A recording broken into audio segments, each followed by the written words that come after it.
Hey, what's up guys? In this video, I'm going to be comparing the cost of living in Boston with New York City. Stay tuned.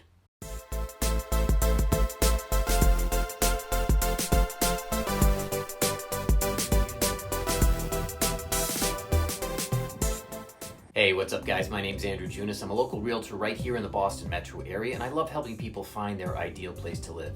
So if you are moving to the area, please drop me a line, call, text, email, shout it from the rooftops. I'll be here and ready to help whenever you are. And if this is your first time to the channel, please remember to hit the subscribe button and then click the little bell down below so you get notified anytime I do a new video. And I will be doing at least one video a week about Boston and the surrounding areas, the good, bad, the ugly, some really cool stuff. Alright, so in this video I want to look at how different the cost of living in Boston is versus New York City. And then what I'm going to do at the end of the video, I'm going to go over a few data points about the quality of life in each city, so make sure you stick around for that. Alright, so first, Boston and New York are fairly close to each other, right? Only about 200 miles apart. That's about a 30-minute plane ride or about a 3.5-hour drive. And yes, you can make it faster. I know people who have done it in less than 3 hours. I assume breaking a few speed limits along the way, but the point is that the two cities are pretty close together, right?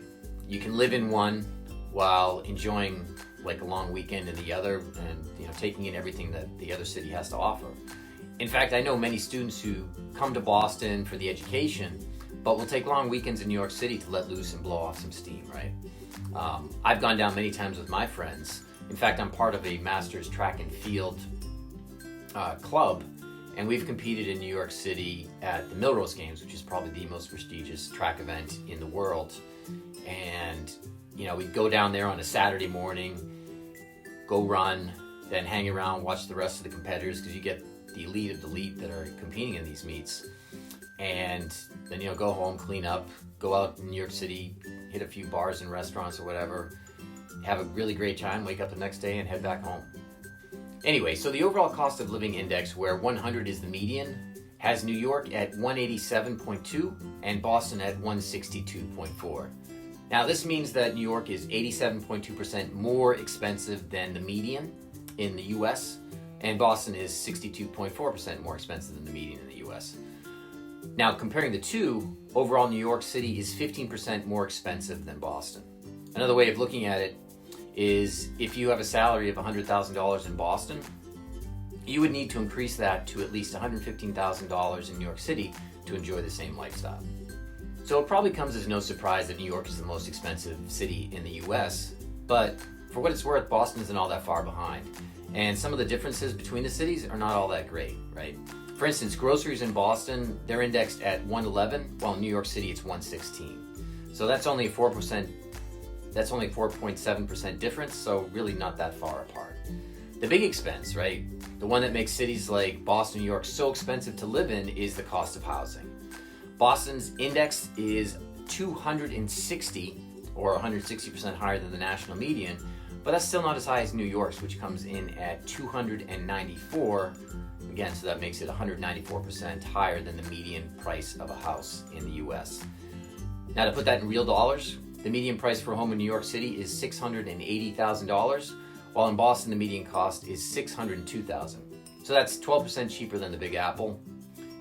But what about rent, right? Like, as a realtor, I always think that the smart money is in purchasing a place and building equity, but I also know that that's not always possible or ideal for some, right? So in New York City, expect to pay about $4,200 a month for rent, whereas in Boston, that price is going to drop to $3,400, or about a 20% difference between the two. Of course, whether you own or rent, you're most likely responsible for paying the utilities. And the utilities in this formula are going to include the cost of heating or cooling a typical residence, including the electricity, natural gas, oil, and any other fuels you might be using like propane, right? So in this category, New York comes in at a 150 versus Boston at a 116. That means that you're paying 29% more in New York City for those same costs. Next up is transportation. New York registers a 181 versus Boston at 131. So again, paying what amounts to 37% more in New York City for transportation costs, right? What about healthcare costs? For sure in Boston, we pride ourselves on having some of the best doctors and facilities in the country, let alone the world. So you might think that means that we're going to be paying more for that, right? It's going to come at a steep price. But believe it or not, Boston has an index of just 83.4. That's 16.6% below the national average, right? Meanwhile, New York City has indexed 112. So New York City is 35% more expensive when it comes to healthcare costs. Next up is childcare. And childcare, of course, is a big concern for most young families, and it is not cheap, right? In New York City, an average monthly bill can run you $2,600. And in Boston, it's only going to run you $1,800. I mean, that's approximately 30% less expensive, but I still think that's pretty expensive. So what do we know? So overall, the cost in New York City is more expensive than Boston, right? No big surprise. Beyond that, it's really a personal preference, right? New York City is a city that never sleeps and has something to offer for everyone at pretty much any time of day, right? And Boston, on the other hand, is a city that does sleep and can certainly feel limiting if you are used to the 24-hour nature of New York. So what's the quality of life like then, right? Another site, Numbeo, has attempted to quantify just that by putting together data indices looking at different categories that speak to the things that we find most important in our day-to-day lives. And a number one concern for most people, I think, is safety, right? In this category, Boston ranks high at 64 versus 53 for New York City, which is considered moderate, I should say, or less safe. Next is healthcare, with a ranking of 75 for Boston and 61 for New York City. Now, both are considered high, indicating good quality healthcare, but Boston is obviously considerably higher than New York City. Next up is purchasing power, which is high and fairly similar for both, right? Boston comes in at 103 and New York City is at 100, so not much of a difference between those two. Now, traffic commute time is also high for both, and this means bad, right? But it's slightly higher for Boston. Boston comes in at a 45 index versus New York, which is just a 43. So the commute is a little worse for Bostonians, and we probably take some kind of perverse pride in knowing that. What about climate? Well, climate ranks high for both cities, and New York City is seen as having a somewhat more favorable climate than us. Their index at 79, we're at 71. And I think for sure the winters, which are worse in Boston than New York City, I think definitely adds to that difference. And finally, the pollution index, where Boston is ranked low, meaning good air quality, at 26, and New York City is 57, which is moderate, and quite frankly, it's more than double what Boston's pollution is. But I guess you have to think about how many more vehicle and peoples they must have, right? You're looking at New York has a population of 8 million versus just, over 600,000 in Boston. So big difference. All right, so overall, it looks like the quality of life index for Boston is higher, right? It comes in at 170. New York tops out at 138. So again, does that mean that Boston is better overall?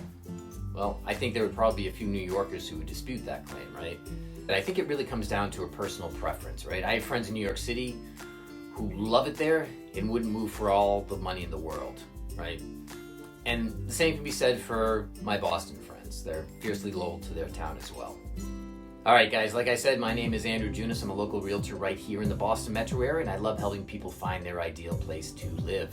So if you are moving here, please drop me a line, call, text, email, shout it from the rooftops. I'm going to be here and ready to help whenever you are. And again, please remember to hit the subscribe button and then click the little bell down below so you get notified anytime I do a new video.